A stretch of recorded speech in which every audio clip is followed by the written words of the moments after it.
আল্লাহ পাকের মুমিন বান্দা আমাদের যখন মৃত্যু আসার খাইয়া পড়িয়া যাবে, হঠাৎ স্বপ্নের মধ্যে দেখতে পারবে জান্নাতের দরজা উনি টাস টাস করে খুলিয়া গেছে। জান্নাতের হুর গেলমানা জাওয়াহিরের মালা নিয়ে দাঁড়ায় রইছে। বলবে আল্লাহ তাখাফু ওয়ালা তাহজানু ওয়া আবশিরু বিল জান্নাতিল্লাতী কুনতুম তুআদুন। এ আল্লাহ পাকের মুমিন বান্দা বান্দি এত সাধনা করে কোন জান্নাত কামাই করছো? ওই যে দেখো সেই জান্নাত। ওই জান্নাত দেখার সাথে সাথে আল্লাহ পাকের মুমিন বান্দা বান্দির রুহটা পাগলের মতো জান্নাত দিকে দৌড় মারবে। কখন যে শরীরের থেকে রুহ বাইর হয়ে যাইবে আল্লাহ পাকের মুমিন বান্দা বান্দি কোনো কিছু টেরও করতে পারবে না। কবরে যাওয়ার সাথে সাথে আল্লাহ পাক বলবো আফসুল ফারাশা মিনাল জান্নাহ ওয়া আলবিসু মিনাল জান্নাহ। এ ফেরেশতা বান্দা বান্দির গায়ের মধ্যে জান্নাতের পোশাক লাগাইয়া দে, জান্নাতের বিছানা বিছায়া দে, জান্নাতের নাজ নিয়ে গোটা কবরটাকে ভরিয়ে দে। আল্লাহ তুমি কবুল করিয়া না। কিন্তু আমার বেনামাজি বাবারা, ও দুনিয়ার পাগল বাবারা, ও আমার বিপর্দা মা বোনেরা, আমার উপর রাগ করিও না। তুমি তোমার কবরে রওনা করছো, আমি আমার কবরে রওনা করছি। তুমি তোমার কবরের জবাব দেবে, আমি আমার কবরের জবাব দেব। জনাবে মুহাম্মদ রাসূলুল্লাহ সাল্লাল্লাহু আলাইহি ওয়াসাল্লামের রওজার সাথে যখন সুরাক হয়ে যাবে, রাস্তা হয়ে যাবে, ফেরেশতারা প্রশ্ন মান হাজার রজুল চেন ওই ব্যক্তিকে। তখন নাফরমান দেখবে নবীর মাথার সাথে নাফরমানের মাথার কোনো মিল নাই, নবীর চেহারার সাথে ওর চেহারার কোনো মিল নাই, নবীর পোশাকের সাথে পোশাকের কোনো মিল নাই, নবীর নীতি আদর্শের সাথে ওর নীতি আদর্শের কোনো মিল নাই, নবীর দলের সাথে ওর দলের কোনো মিল নাই, নবীর সাথে ওর নেতার কোনো মিল নাই। তখন নাফরমান বলবে হা হা লাদরি, হা লাদরি, আমি ওনাকে চিনি না, ওনার সাথে আমার কোনোই পরিচয় নাই। অমনি আমার মাওলা ডাক দিয়ে ওরা কাযাবা আদুল্লাহ, আমার দুশমন মিথ্যা কথা বলছে, এ কবরে মাটি চাপ দে। অমনি কবরের দুই পাশে মাটি এত জোরে চাপ মারবে, চাপের শুনে এক পাজরের হাঁটি আর এক পাজরে লাগাইয়া ফেলাইবে। এ ফেরেশতারা কবর মধ্যে আগুন ধরাইয়া দে। অমনি গোটা কবরটা আগুনে ভরিয়া যাবে। আল্লাহ তুই আমাদের সবাইকে মাফ করিয়া দাও, আল্লাহ তুই আমাদের সবাইকে ক্ষমা করিয়া দাও। এরপরে কিয়ামতের ময়দান। বাবার আজকে দুনিয়া থেকে সূর্য 9,30,00,000 মাইল দূরে। এই 9,30,00,000 মাইল দূরের থেকে গরমের দিনে সূর্য যখন গরম দেওয়া শুরু করে, সূর্যের গরমে 2-3 ফিট পুকুরের পানি গরম হয়ে যায়, রাস্তার পিচ গলিয়া যায়, বালু উত্তপ্ত হয়ে যায়। কোন একটা মানুষকে হাত পা বাঁধিয়ে দিয়ে টিনের চালের ফেলাইয়া দেওয়া হয়, 1 ঘন্টা পরে সে মারা যাবে। 9,30,00,000 মাইল দূরে সূর্যের গরমে ছায়া ঘেরা দুনিয়ার ঠান্ডা দুনিয়ার পানি যদি গরম হইয়া যাইতে পারে, রাস্তার পিচ গলিয়া যাইতে পারে, মানুষ মারা যাইতে পারে, কিয়ামতের ময়দানে আল্লাহ পাক রব্বুল আলামিন এত উঁচা সূর্যটাকে এক হাত বা সোয়াত মাথার উপর করে ফলাইয়া দিয়া আল্লাহ পাক ডাক দিয়ে, সূর্য তোর মধ্যে যত গরম আছে সমস্ত গরম সারিয়া দে। নাফরমানরা বুঝুক আমি মাওলা কেমন। সূর্য মাওলার হুকুম ভাই এমন ভাবে গরম দেওয়া শুরু করবে, সূর্যের গরমে মাথার টালটা টাস টাস করে ফাটিয়া যাবে। সূর্যের গরমে মানুষ ঘামাইতে ঘামাইতে হাঁটু পরিমাণ ঘাম হইয়া যাবে, কারোর কোমর পর্যন্ত ঘাম হইয়া যাবে, কেউ ঘামের মধ্যে সাঁতরাইতে থাকবে। ওইদিকে জাহান্নাম গুড়ি গুড়ি আওয়াজ মারবে, তাকাদু তামাইয়াজু মিনাল গায়জি কুল্লামা উলকিয়া ফিহা ফাউজুন সালাহুম খাজানাতুহা আলাম ইয়াতিকুম নাযীর ক্বালু বালা ক্বাদ জাআনা নাযীরুন ফাকাযযাবনা ওয়া কুলনা মা নাযালাল্লাহু মিন শাইইন ইন আনতুম ইল্লা ফি দালালিন কাবীর ওয়া ক্বালু লাউ কুন্না নাসমাউ আও নাকিলু মা কুন্না ফি আসহাবিস সাইর। এক একটা জাহান্নাম আর এক একটা জাহান্নামকে খাইয়া ফেলাইবে। জাহান্নামের আগুন 1 মাইল 2 মাইল উঁচু সহসা আওয়াজ করতে থাকবে। আল্লাহ তুই আমাদের সবাইকে মাফ করিয়া দে। কবরে জাহান্নামের আওয়াজে কিয়ামতের ময়দানে থর থর থর থর করে কাঁপতে থাকবে। বুখারী সানির মধ্যে কিতাবুত তাফসীরের মধ্যে আছে, ওয়ায়াকুল ইব্রাহিম খলিলুল্লাহ নাফসি নাফসি, ঈসা রূহুল্লাহ নাফসি নাফসি, আদম সবুল্লাহ নাফসি নাফসি। সমস্ত নবীরা বলবে মাওলা আমাকে বাঁচাও, আমাকে বাঁচাও, আমাকে বাঁচাও। এই মুহূর্তে জনাব মুহাম্মদ রাসূলুল্লাহ সাল্লাল্লাহু আলাইহি ওয়াসাল্লাম সিজদায় পড়ে বলবে, মাওলা তোমার জালাল ও ইজ্জতের কসম খেয়া বলতে আছি, আজকে ওই জাহান্নামের একটা উম্মতকেও খাইয়া ফেলায়, আমি কিন্তু তোমার হাবিব জান্নাতের মধ্যে ঢুকবো না। নবী আলাইহিস সালাতু ওয়াস সালাম দোয়া কবুল করে আল্লাহ পাক বলে, যাও জিবরাইল আমার হাবিবের কাছে এই পানিটুকু নিয়ে দিয়ে আসো। নবী আলাইহিস সালাতু ওয়াস সালাম যখন ওই পানি জাহান্নামের গায়ে ছিটা মারবে, জাহান্নাম ক্যাত ক্যাত ক্যাত ক্যাত করে পিছনে সরিয়া যাবে। আল্লাহর হাবিব বলবেন, মাওলা রে, যে জাহান্নামকে লক্ষ লক্ষ ফেরেশতারা ধরিয়া রাখতে পারে না, এ আবার কোন কুদরতি পানি, কোন আশ্চর্য পানি, যেই পানি মারার সাথে সাথে জাহান্নাম পিছনে সরিয়া গেল। আল্লাহ পাক ডাক দিলেন, হাবিব গো, এই পানি কোন আশ্চর্য পানি না, কোন কুদরতি পানি না, এই পানি হলো তোমার গুনাহগার উম্মতের চোখের পানি। নবী আলাইহিস সালাতু ওয়াস সালাম আল্লাহর কাছে দোয়া করে, আল্লাহুম্মা রযুকনি আইনাইন তাবকিয়ান মিন খাশিয়াতিকা ক্বাবলা আন ইয়াকুনা দামু দামান। মাওলা হে, তুমি আমাকে এমন দুইটা চক্ষু দান করো, যেই চক্ষু তোমার ভয়ে সব সময় কাঁদতে থাকবে। ওই দিন কান্নার আগে, যেই দিন চোখের পানি শেষ হওয়ার পর রক্ত বাহির হওয়া শুরু হবে। হে নেমখারাম, আজকে পরীক্ষায় ফেল করলে চোখে পানি আসে, ব্যবসায় লস খাইলে চোখের মধ্যে পানি আসে, দুনিয়ার বিপদে পড়লে টল টল টল করে চাই পানি পড়তে থাকে, চোখের মধ্যে পানি টল টল করতে থাকে, টপ টপ করে পানি পড়তে থাকে। দুনিয়ার মামলায় পড়লে চোখের মধ্যে পানি আসে, আর আখিরাতের 5টা মামলা যে পড়িয়া গেলাম, ওই মওয়াতের মামলায়, কবরের মামলায়, কিয়ামতের মামলায়, মিজানের মামলায়, ওই পুলসরাতের মামলার চিন্তাতে চোখে পানি আসে না। বাবারে, নবী আলাইহিস সালাতু ওয়াস সালাম কত কান্না কাঁদতেন। ওয়ালি জাউফি আজিজুকা আজিজিল মিরজালি মিনাল বুকা। নামাজের মধ্যে এমন ভাবে কাঁদতেন, কলিজার থেকে, কলব থেকে কান্নার গুম গুম আওয়াজ বের হইতে থাকতো। আল্লাহ দুনিয়াতে কান্দাইয়া নিও, কবরে কান্দাইও না, দুনিয়াতে কান্দাইয়া নিও, কিয়ামতে কান্দাইও না, দুনিয়াতে কান্দাইয়া নিও, বিচারে কান্দাইও না, দুনিয়াতে কান্দাইয়া নিও, উসরাতে কান্দাইও না।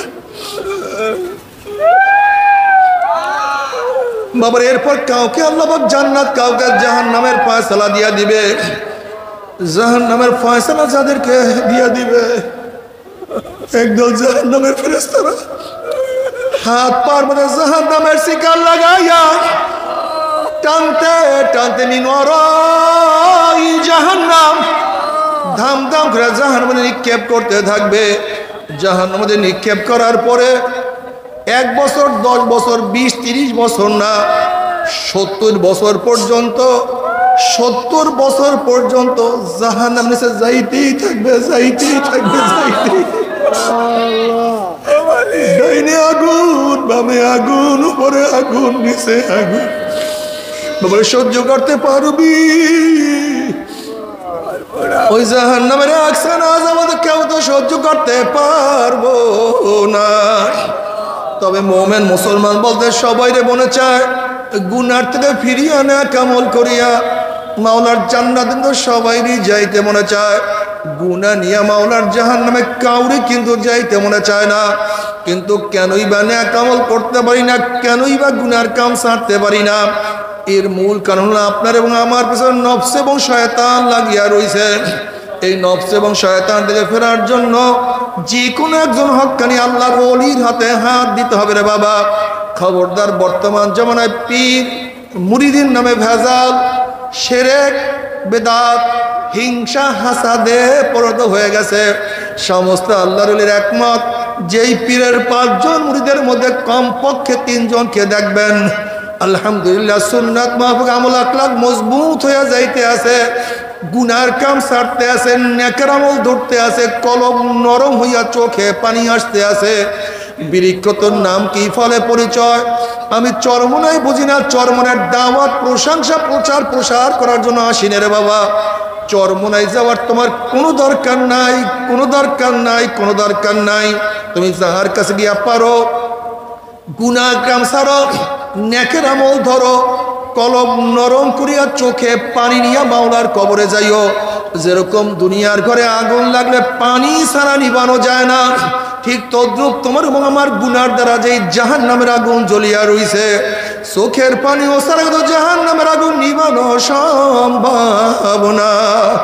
কাজে বাবা আমার জন্য দোয়া চাই, আমিও দোয়া করি, সবাই সবার জন্য প্রাণ খুলিয়া দোয়া করো, যেন কিয়ামতের ময়দানে গলাগলি বাঁধিয়া মাওলা একসাথে জান্নাতে যাওয়ার তৌফিক দিয়া দেয়। আউযু বিল্লাহি মিনাশ শাইতানির রাজীম। বিসমিল্লাহির রাহমানির রাহিম।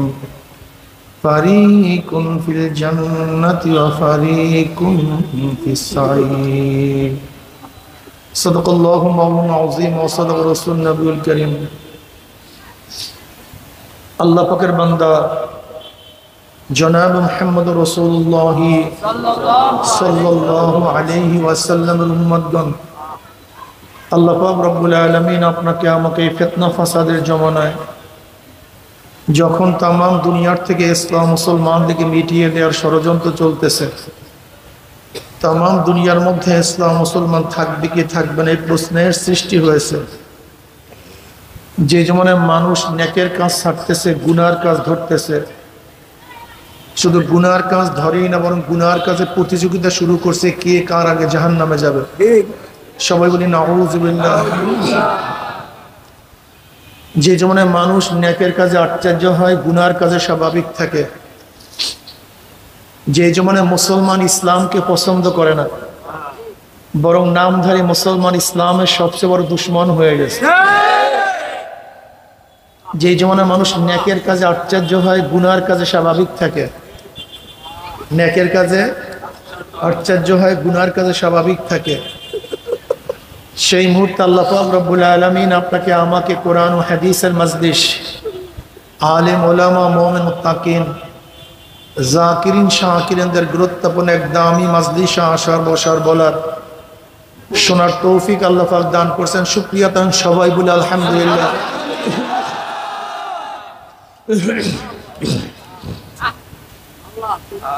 দীর্ঘদিন পর্যন্ত বিভিন্ন কায়দায় আপনাদের দ্বারে দ্বারে কানে কানে মাহফিলের দাওয়াত পৌঁছাবার চেষ্টা করা হয়েছে। অনেক লোকের অনেক সুযোগ সুবিধা থাকা সত্ত্বেও তারা মাহফিল আসতে পারে নাই। কতক কপাল পরা চার দোকান আড্ডার মধ্যে লিপ্ত, কেউ গান শোনার মধ্যে, টেলিভিশনের ড্যান্স দেখার মধ্যে, কেউ বা বেহুদা গল্প গুজবের মধ্যে।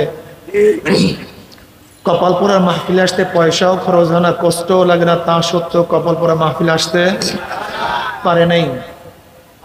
হে কপাল পরা বদনসিব, তোমার চাটকি চেনা আড্ডা ব্যবসা বাণিজ্য একটু পরেই শুরু করতে পারবা, মাহফিল তার কিছুক্ষণ পরে থাকবে না।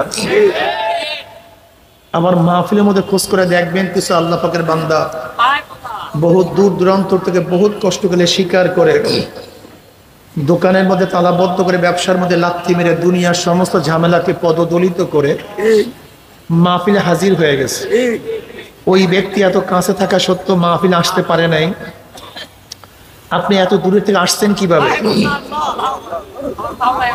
নিশ্চয়ই আল্লাহ পাক তৌফিক না দিলে আপনি এবং আমি কিন্তু আসতে পারতাম না। যে মাওলাই করিম আপনাকে আমাকে ওই সমস্ত গাফিলদের অন্তর্ভুক্ত না করে এই মুমিন মুত্তাকিন জাকিরিন শাকিরিনদের গুরুত্বপূর্ণ এক দামি মজলিসে আসার বসার বলার শোনার তৌফিক আল্লাহ পাক দান করছেন। আমরা বেজান না খুশি? সবাই খুশি? যারা খুশি হলাম খুশির সাথে সবাই বলে আলহামদুলিল্লাহ। এই মজলিস অনেক গুরুত্বপূর্ণ, অনেক দামি।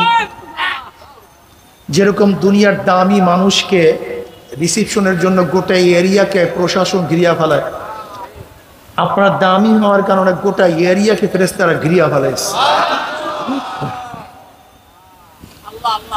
দামি ব্যক্তির উপর আর আতর গোলাপ ফুল ছিটাতে থাকে। ঠিক আপনারা দামি হওয়ার কারণে আপনাদের উপর আল্লাহ পাক রহমত এবং সাকিনা বর্ষণ করতেছে। দুনিয়ার দামি ব্যক্তির আলোচনা সব জায়গায় ছড়িয়ে পড়ে। শুনছো কোন ব্যক্তি আসছে, ওই ব্যক্তি, তার এই সম্মান। মানুষ দামি ব্যক্তির আলোচনা করে। আপনারা দামি হওয়ার কারণে খোদ আল্লাহ পাক আপনাদের আলোচনা শুরু করছে।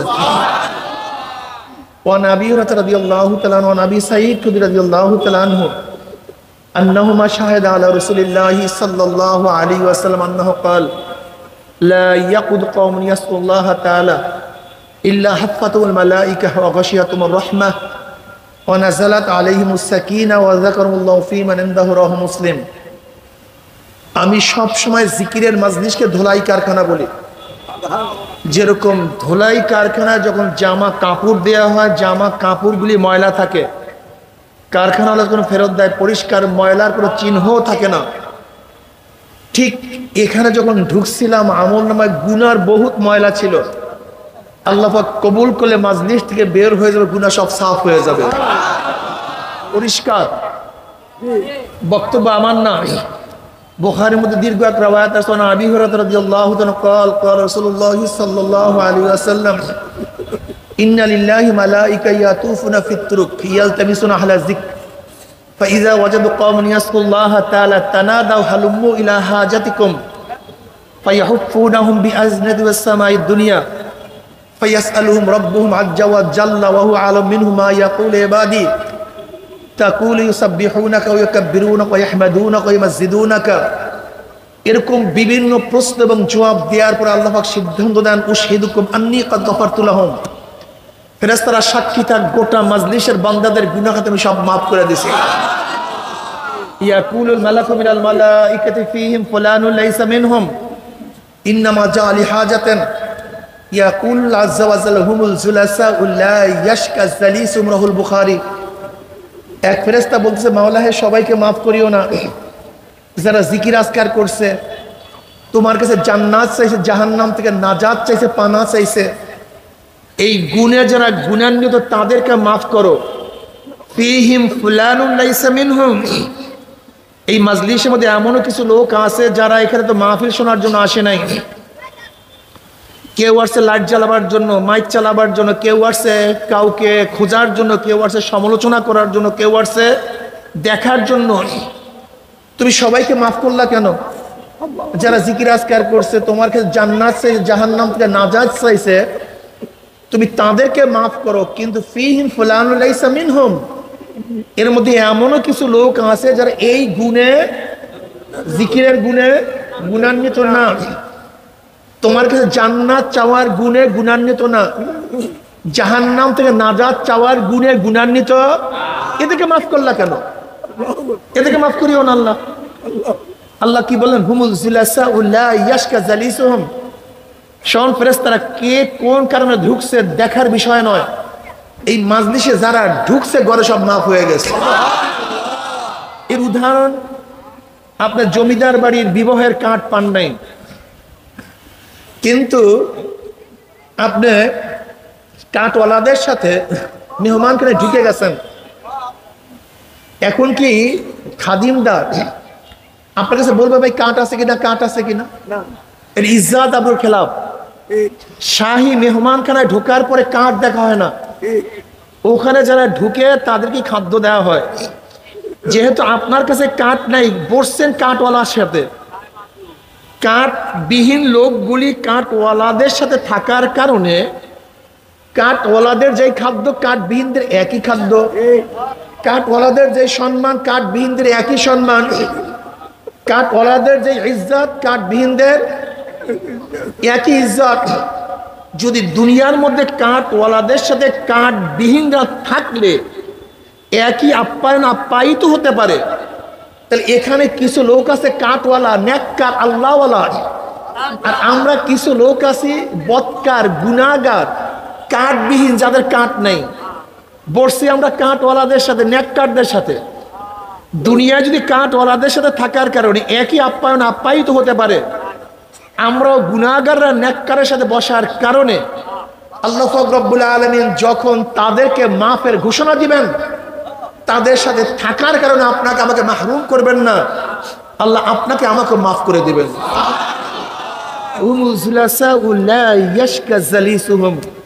রাহুল বুখারী। মাজলিস অনেক দামি, অনেক গুরুত্বপূর্ণ। আমি কোরআন ও হাদিস নকলি এবং আকলি দলিলের দালাইলের ভিত্তিতে কিছু বুঝ দেওয়ার চেষ্টা করব, কিন্তু কে বুঝবেন কে বুঝবেন না দায়িত্ব কিন্তু আমার না। বুঝ দেওয়ার মালিক কে? বুঝ দেওয়ার মালিক আল্লাহ। ওয়ান মুআবিয়া রাদিয়াল্লাহু তাআলা قال قال رسول الله صلى الله عليه وسلم ما يريد الله بخير يفقه في الدين وانما انا قاسم والله يؤتي। নবী আলাইহিস সালাতু ওয়াস সালাম ফরমান, আল্লাহ পাক যাকে পছন্দ করেন তাকে দ্বীনের বুঝ দান করেন। ওয়া ইন্নামা আনা কাসিমুন, আমি তো বন্টনকারী। আল্লাহ ইউতি, আল্লাহ আমাকে দেন। যে ইলম, যে মারিফাত, যে প্রজ্ঞা, যে জ্ঞান আল্লাহ আমাকে দেন, আমি বন্টন করি। কিন্তু কে বুঝবে কে বুঝবে না, দায়িত্ব কার? এই বুঝ সবচেয়ে দামি, এর চেয়ে তো কোনো দামি জিনিস নাই। এই বুঝের কারণেই কেউ আস্তিক, এই বুঝের কারণেই কেউ নাস্তিক, এই বুঝের কারণেই কেউ মুসলমান, এই বুঝের কারণেই কেউ খ্রিস্টান, এই বুঝের কারণেই কেউ ইহুদি, এই বুঝের কারণেই কেউ হিন্দু, এই বুঝের কারণেই কেউ নামাজ পড়ে, কেউ নামাজ ছাড়ে, এই বুঝের কারণেই কেউ দুধ বিক্রি করে মদ পান করে, আর কেউ মদ বিক্রি করে দুধ পান করে। এই বুঝের কারণেই কেউ দাড়ি রাখে, কেউ দাড়ি কাটে। এই বুঝের কারণেই কেউ নামাজ পড়ে, কেউ নামাজ ছাড়ে। এই বুঝের কারণেই কেউ বোরখা পরে, কেউ বোরখা পরে না। সব কিছুর পিছনে কি ভাই? জোরে বলেন। আরে বুঝের মালিক কে? যাদের বুঝ আসছে স্রষ্টা বলতে কেউ নেই, যাদের বুঝে আসছে স্রষ্টা বলতে কেউ নেই, তারা কি হয়ে গেছে ভাই? নাস্তিক। এরকম একদম আছে কি নাই? তাদের মূল যুক্তি কি? প্রাকৃতিক ভাবে সব কিছু সৃষ্টি হয়েছে, এর পিছনে স্রষ্টা বলতে কেউ নাই। সব কিভাবে হয়েছে? প্রাকৃতিক, আপনা আপনি সব কিছু সব জায়গায় হয়ে গেছে, কিন্তু স্রষ্টা বলতে কিছু কেউ নেই।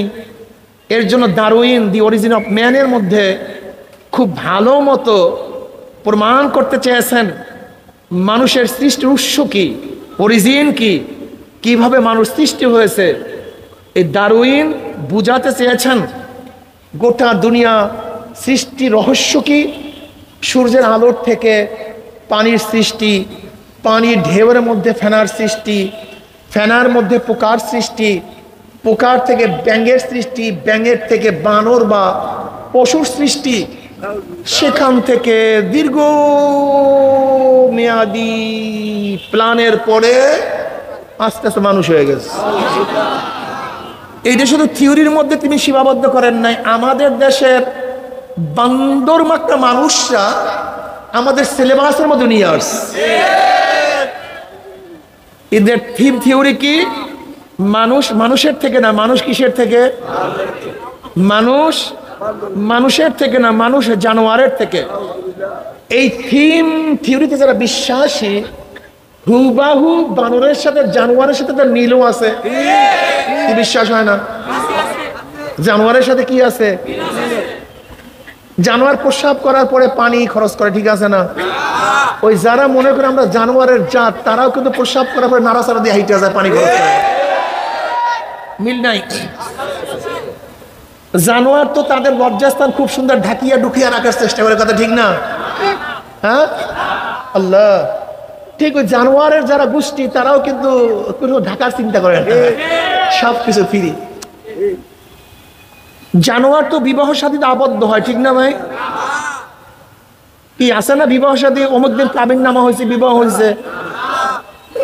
ঠিক যারা জানোয়ারের গোষ্ঠী মনে করে, তারাও কিন্তু লিফটকে দাঁড় করে বিবাহ শাদী করেন। একটা মিল কত সুন্দর, কত সুন্দর মিল। আল্লাহ, আমি হুবাহু দেখছি, এখন হুবাহু জানোয়ারের সাথে মিল। জানোয়ারটি একই স্বামী স্ত্রী নিয়ে জীবন থাকে, কথা ঠিক না? ওরাও চিন্তা করে আমরা একটা নিয়ে থাকবো কেন, যাকে ইচ্ছা তাকে ব্যবহার করবো। এই জানোয়ারের গোষ্ঠী। কুকুর কি হালাল হারাম তমিজ করিয়া খায়? কোনটা হালাল কোনটা হারাম? এই জানোয়ারের গোষ্ঠী হালাল হারাম তমিজ করিয়া খায় না। কি দেখছেন মিল আছে কি নাই? কোন জানোয়ার কি আল্লাহ খোদার চিন্তা ভাবনা আছে? এই জানোয়ারের গোষ্ঠী আল্লাহ খোদার কোনো চিন্তা ভাবনা নেই। কোন জানোয়ারের জান্নাত জাহান্নামের চিন্তা ভাবনা আছে? ওদেরও আল্লাহ হুবাহু মিল। কারণ ওরা তো মনে করতো মানুষ না, আমরা তো জানোয়ার।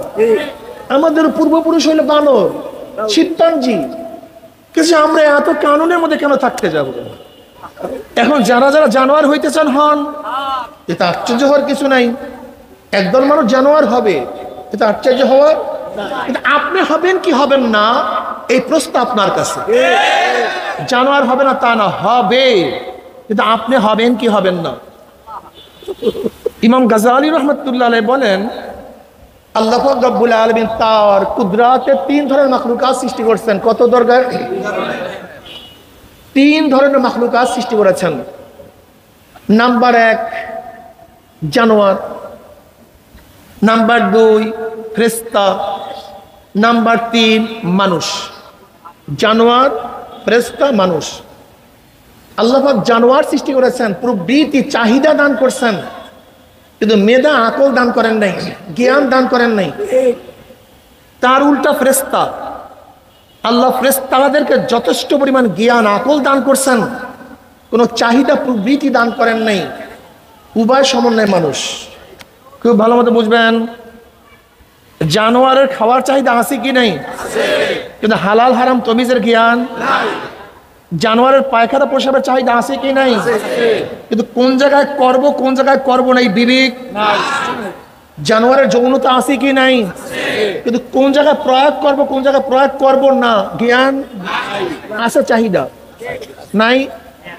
একসাথে কথা বলেন না কেন? ঘটনা কি আমার কথা বুঝতেছেন না ভাই?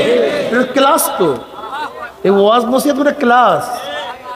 এই আপনারা ছাত্র, আমি কিন্তু ওস্তাদ। এখন আমার ভাবিয়েন না যে হুজুরে তো খারাপ ওস্তাদ, কিসের আমরা তার ছাত্র। কিছুক্ষণের জন্য হন, অসুবিধা নেই, এরপর হইেন না, তা ফায়দা হবে।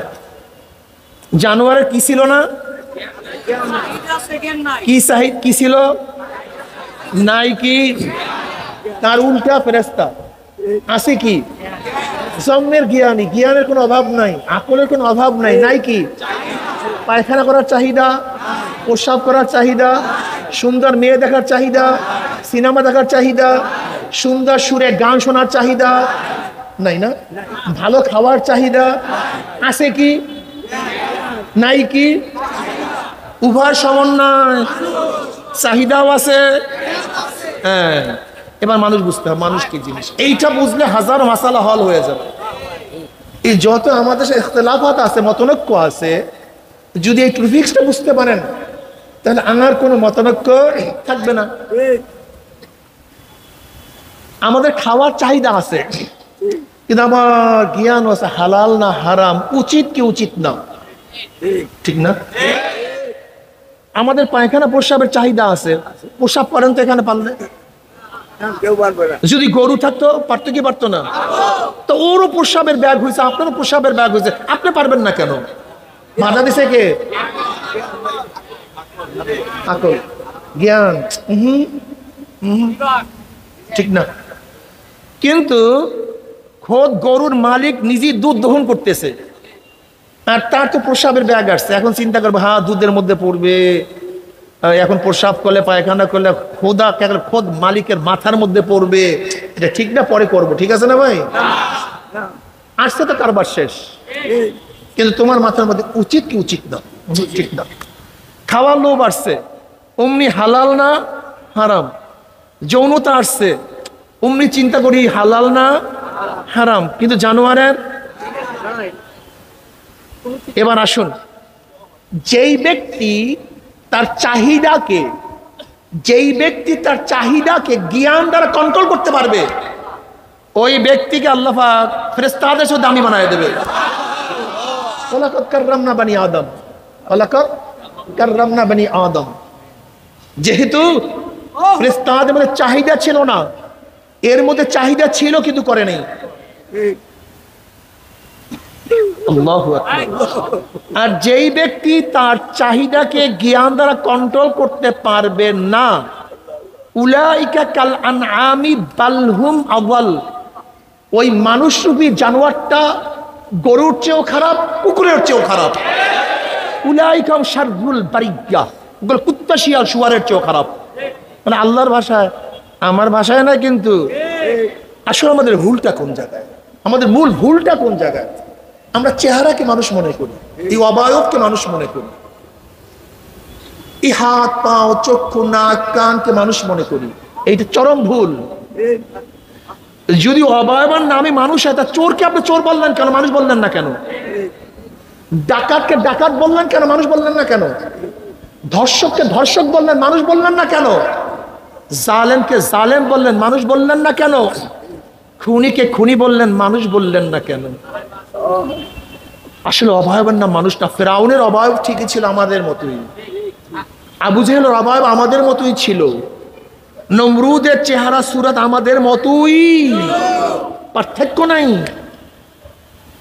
আর জনাব মুহাম্মদ রাসূলুল্লাহ সাল্লাল্লাহু আলাইহি ওয়াসাল্লাম বাহ্যিক চেহারা সুরত তো মানুষের মতোই ছিল। আবু বকর, ওমর, ওসমান, আলী মুর্তজা রাদিয়াল্লাহু আনহুম, এদের চেহারা অবয়ব তো মানুষের মতোই ছিল। হযরত খাব্বাব খুবাইবের চেহারা তো একই ছিল। বেলাল হাবশির চেহারা তো কালো ছিল, হাফসাল লোক, নিজেও গোলাম, বাবাও গোলাম, দাদাও গোলাম। 1 টাকার মালিক ছিলেন না, 1 শতক জমিরও মালিক তিনি ছিলেন না। জবান ছিল তোতলা, গোলাম জাত গোলাম। এত এত চেহারা কালো হওয়া সত্ত্বেও তার মর্যাদা কেমন? মেরাজের রজনী জনাবে মুহাম্মদ রাসূলুল্লাহ সাল্লাল্লাহু আলাইহি ওয়াসাল্লাম যখন জুতার আওয়াজ পান, পায়ের আওয়াজ পান, জিব্রাইলকে প্রশ্ন করেছেন, ভাই জিব্রাইল, কার পায়ের আওয়াজ পাইতেছি? বলে বেলালে হাবশির পায়ের আওয়াজ। বেলালে হাবশি জমিনের মধ্যে হাঁটে, পায়ের আওয়াজ আরশের মধ্যে চলে। কিয়ামতের ময়দানে সমস্ত মানুষ উঠবে পায়ে হাঁটিয়া, আর বেলালে হাবশি উঠবে উটের পিঠে চড়িয়া। নবী আলাইহিস সালাতু ওয়াস সালাম উটের ঘষিটা বেলাল হাবশির হাতের মধ্যে থাকবে।